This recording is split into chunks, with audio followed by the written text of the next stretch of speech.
हिकिड़ा भक्त हुया, वो पहिरों भक्त न हुया, वो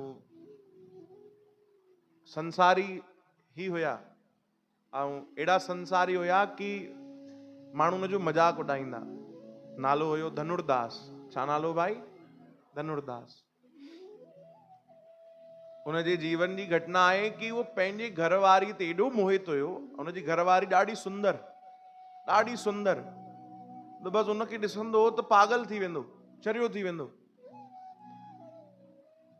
थोड़ी थोड़ी देर में बसि बहाना ॻोल्हींदो उनखे ॾिसण जा, पंहिंजी घरवारी खे। चओ हरे राम। एॾो मोहित हुयो भाई, आसक्त हुयो, है न। इनखे प्रेम न चइजे, प्रेम अलॻि आहे। चओ हरे राम। हे आसक्ति। जीअं असां थोड़ी थोड़ी देर में फोन खणंदा आहियूं न भाई, ॾिसंदा आहियूं हा कुझु आयो कि न, वरी रख, वरी 10 मिंट में वरी चेक कंदा आहियूं। तीअं थोड़ी थोड़ी देर में वञी करे पंहिंजी घरवारी खे ॾिसंदो, थोड़ी थोड़ी देर में। हिकु बार उन्हनि जे नगर में भगवान जे कोई त्योहार, अहिड़ो कोई उपलक्ष्य हुयो, जीअं जन्माष्टमी मनाईंदा आहियूं असां, रामनवमी मनाईंदा आहियूं, तीअं उन्हनि जे नगर में हिकिड़ो ॾाढो सुंदर उत्सव मनाइनि पिया, जंहिंमें बढ़िया रथ यात्रा निकिती। ऐं भगवान श्री रंगनाथ यानी भगवान कृष्ण ही उहे रथ ते सवार हुया। सभु भक्तजन बढ़िया मौज कंदा वञनि पिया, कीर्तन कंदा वञनि पिया। चओ हरे राम। मौज कंदा कंदा वञनि पिया। जीअं त इन जे घरवारी जी इच्छा थी त पंहिंजे पति खे धनुर्दास खे चई, स्वामी हलो असां बि शामिल थियूं, मुंहिंजी बि इच्छा आहे, मां बि रथ यात्रा ॾिसां, मां बि भगवान जो सुंदर जेको स्वरूप आहे श्री रंगनाथ जो, उहो दर्शन करे अचां, तव्हां मूंसां गॾु हलो। चई हा हा हल भाई, तोसां गॾु हलंदुमि मां। घरवारी सां गॾु वियो। ख़बर तो कीअं वियो? घरवारी सिधो सिधो हले, हे उल्टो हले। चओ हरे राम। उल्टो छाजे लाइ? कि एतिरो समय बि मां तोखे ॾिसंदो हलां। चओ राम। माण्हू ॾिसंदा त खिलंदा, चवनि दिलीस भाई कहिड़ो माण्हू आहे भाई, हेड़ो पागल आहे पंहिंजी घरवारी जे पोइतो। छटरी खणी हलंदो कि थोड़ी बि तोखे उस न लॻे। चओ राम। ऐं परवाह न कंदो माण्हू भले कुछ भी चवनि, कुछ भी ॻाल्हाइनि, ओ बसि आसक्त हुयो। ॾींहं राति उनखे ॾिसे। वया दर्शन करण जे लाइ, बढ़िया रथ यात्रा जो उनजी घरवारी दर्शन कयो। अच्छा उहो चवंदी बि हुई, उहो समझदार हुई। चओ हरे राम। उहो इन वांगुरु न हुई, उहो समझदार हुई। उहो चवंदी कि घटि में घटि भाई ॿाहिरि त ईअं न कयो। मां मञा थी कि तव्हांखे मूंसां ॾाढो प्रेम आहे, तव्हां मूंखे बार बार ॾिसणु चाहींदा आहियो, ॾाढी इच्छा थींदी आहे तव्हांजी, ठीकु आहे, पर ॿाहिरि त घटि में घटि थोरो लिहाज़ कयो। माण्हू तव्हांखे घटि वधि था ॻाल्हाइनि, हंसी मज़ाक था कनि, चवंदा छॾेसि, चवणु ॾेसि माण्हुनि खे। चओ राम। दर्शन करे आई भगवान जा। त एतिरे में उते ॾाढा वॾा आचार्य संत रामानुज उहे बि शामिल हुया उन रथ यात्रा में। उन्हनि जी नज़र वई, चयूं भाई हे छा, हे सभु सिधो सिधो था हलनि, हे काथों आयो आहे जेको उल्टो थो हले? हे त गजब जो माण्हू आहे भाई, काली बाड़ी जो थोड़ी आहे। चओ हरे राम। हे कीअं उल्टो थो हले? कंहिं सेवादारी खां पुछियो भाई हे केरु आहे? चई साईं छॾियो, हिन जी ॻाल्हियूं निराली अथव। चई ॿुधाए त सही भाई छा आहे? चई हिन जो नालो धनुर्दास आहे, बढ़िया धनी मानी सेठ आहे, पर पागल थी वियो आहे पंहिंजी घरवारी जे पोइतां। तो सुंदरता ते एॾो मोहित थी वियो आहे, एॾो मोहित थी वियो आहे कि उनखे ॾिसण जे चक्कर में उल्टो थो हले। संतन चयो कमाल जी ॻाल्हि आहे भाई, अहिड़ो अटपटो माण्हू त न ॾिठो आहे। संध्या थी त संत उनजे बारे ई सोचनि पिया कि गजब जो माण्हू आहे भाई, एड़ो आसक्त अगर कोई भगवान जो थी वने, संत सोचन पिया त भगवान त उनखे पल में दर्शन ॾेई छॾींदा। ऐं हे चरियो हिनमल ताणी संसार जी ॻाल्हियुनि में उलझल पियो आहे। संतन वीचार कयो। कहिड़ो वीचार कयो? चयो हिन में गुण त आहे। चओ हरि राम। ॾिसो ये थींदी आहे हिकिड़े संत जी क्वालिटी। असां त केवल उनजी निंदा करे छॾे छॾियूं न, असां छो वीचार कंदासीं वधीक? पर संतन चयो न भाई अंदर हिकिड़ो गुण त अथसि, यानी करंट पूरी आहे, बस प्लग गलत लॻल आहे। चओ हरे राम।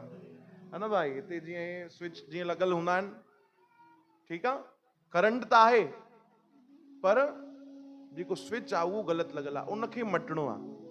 हिनमहिल हिन जे अंदर संसार फिट थियल आहे, बसि उहो संसार हटाए करे भगवान खे जोड़णो आहे। संतन न्यापो मोकिलियो, चई भाई धनुर्दास खे न्यापो ॾियो कि असां यादि कयो आहे, मिलण अचे असां सां। कुछ सेवादारी वया, चयो हल भैया भाग पाटिया तई, संतन तोखे याद कयो आ। वो घबराइण लॻो कि पक संतन मूंखे ॾिसी वरितो आहे ऐं मूंखे डांटींदा, पर पोइ बि संतन जी आज्ञा आहे त धनुर्दास पहुतो। चओ हरे राम।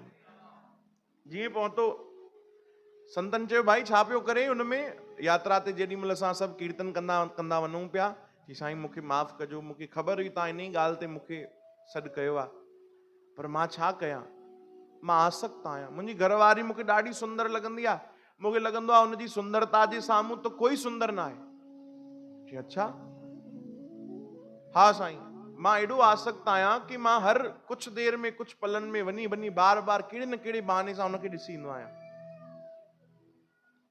एॾी सुंदर आहे तुंहिंजी घरवारी? चई हा, उन खां सुंदर त मां कॾहिं ॾिठो ई कोन्हे। त संतन भाव में चए अगरि उन खां कोई सुंदर तोखे ॾेखारियूं त? चई सवाल ई न आहे। मां मञींदुमि न कि उन खां सुंदर बि कोई आहे।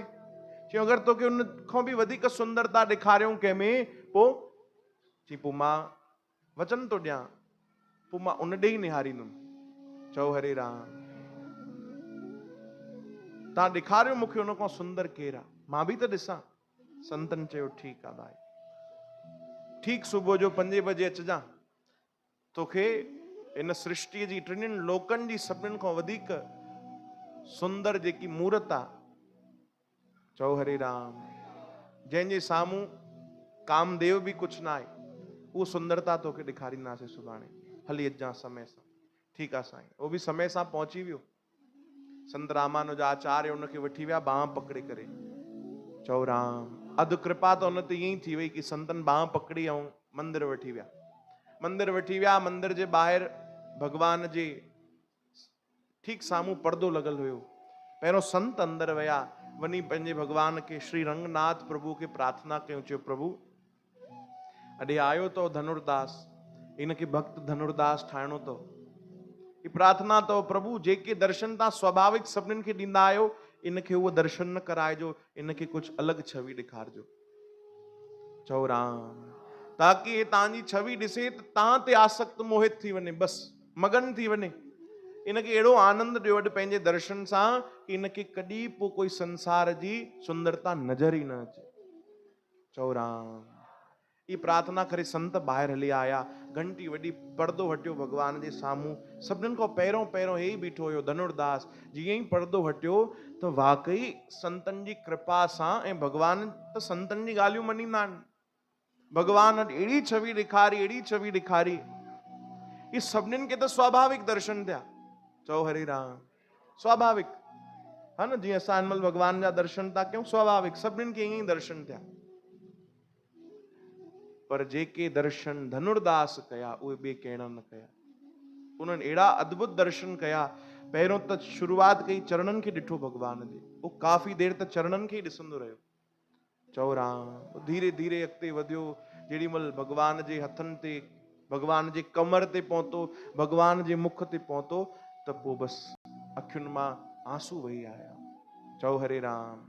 रोअण लॻो। अहिड़ा अद्भुत दर्शन कया, अहिड़ा अद्भुत दर्शन कया। वयो सिधो संतन वटि। रामानुज आचार्य पंहिंजे कक्ष में वेठा हुया। दंडवत प्रणाम करे चयो प्रभु, हे मूंखे तव्हां छा ॾेखारियो अॼु? चओ हरे राम। मां त पहिरियों बि भगवान श्री रंग जा दर्शन कया आहिनि, इहे स्वाभाविक जीअं असां वञी करे मथो टेके ईंदा आहियूं मंदिरनि में, मां कई बार वियो आहियां, साम्हूं खां बि ॾिठा आहिनि, पर अॼु त कुछ अलॻि ई छवि हुई। गजब जा सुंदर भगवान। चओ हरे राम। रोअण लॻो। चई उहो मूंखे वरी दर्शन करायो, वरी दर्शन करायो, वरी दर्शन करायो।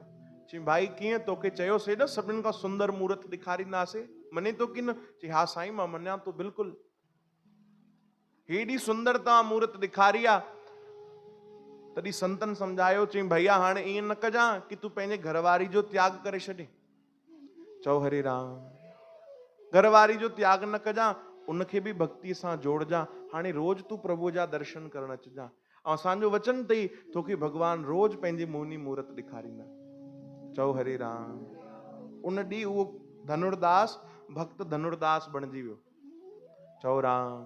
ऐं पंहिंजी घरवारी सां पहिरियों कीअं हलंदो हुयो भाई? उल्टो। हाणे बांह पकड़े पंहिंजी घरवारी जो रोज अचे मंदिर में ऐं भगवान जा दर्शन करे वञे। नित्य नियम बणिजी वियो। चओ राम। काथे उनमें इहो अवगुण हुयो? पर संतन उन में भी हिकिड़ो गुण ॾिसी करे उनखे बि तारे छॾियो, चओ राम, भगवान उन ते बि कृपा कई, तॾहिं त सभु